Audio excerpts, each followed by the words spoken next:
We've got some rather huge new reveals for T'au and Orks today. Commander Farsight, Boss Snikrot, Boarding Patrol discount box set for both factions, and the new Arks of Omen book.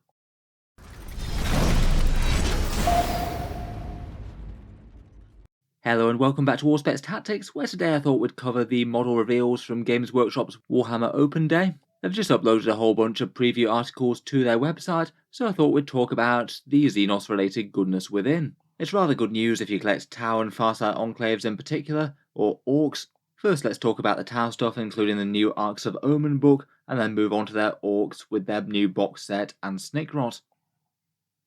So first up we have none other than the new version of Commander Farsight himself. We knew that Oshovar was going to be getting a new model as we had that preview teaser in December, a preview of a model that really couldn't be anything else but Farsight. We could see his Dawnblaze, and it did look like he was standing on some vegetation type stuff. Now we've got the full miniature in all its glory, and I must say they've done rather nicely with it. A very dynamic and dangerous looking battlesuit there. He does seem to be channeling some samurai energy here.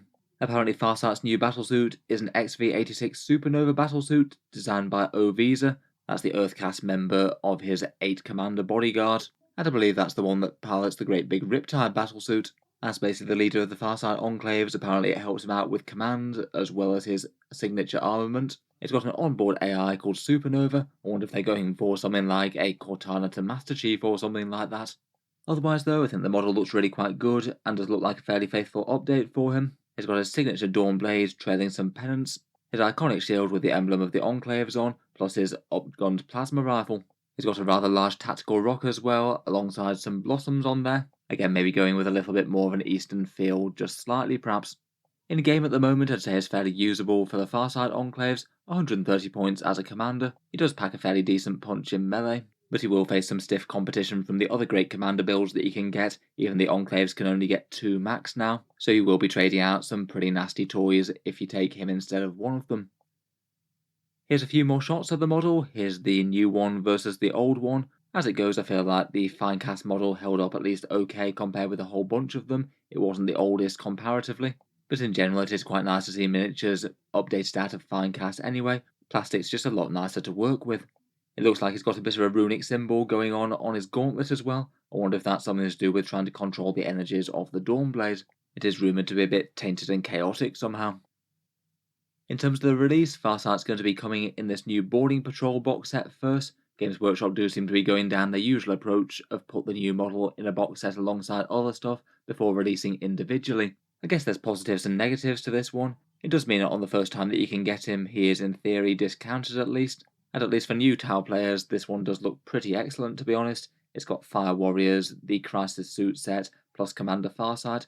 It's basically the old Stark collecting box, but trade out the Ethereal for the T'au Commander. You also get plenty of drones and things. 6 of them come with the Crisis Suits, and a few more with the Fire Warriors. It is quite cool to see the T'au Force all painted up in Farsight Enclave's red as well. Looks quite striking on the box.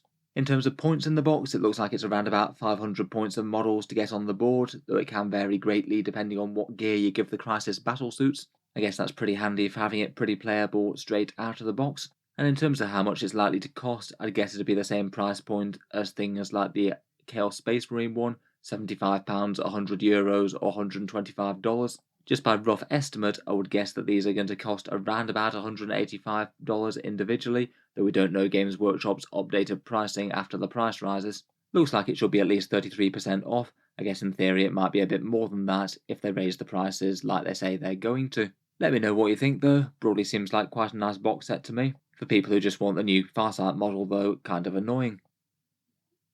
That's not all though, as rumoured Farsight is indeed starring on the front cover of Arks of Omen 4 Farsight. This one's the 4th instalment of the series, we've only got one more left, and that one's rumoured to have Lionel Johnson on the cover.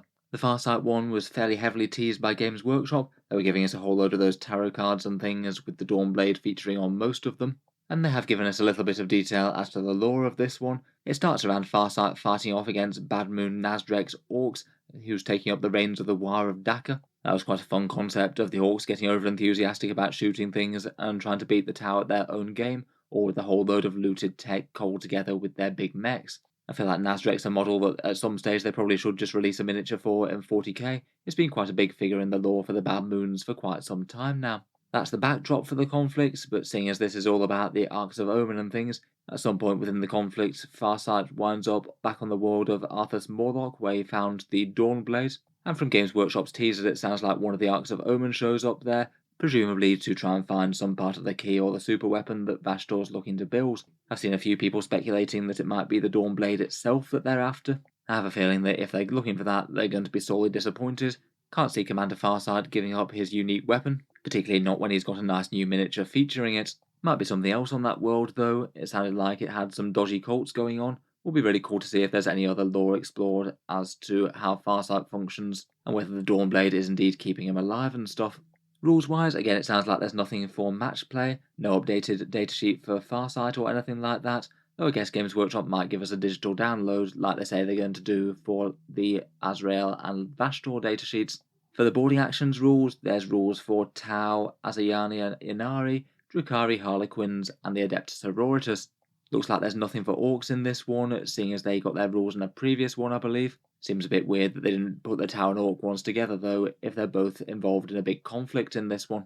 In any case, seems interesting enough. I'd guess that this one will be arriving somewhere in around about 5 weeks' time potentially. It sounds like we're getting the Vashtor one with Azrael fighting against him in the Rock in the very near future. I'd guess it'd be around about a month after that.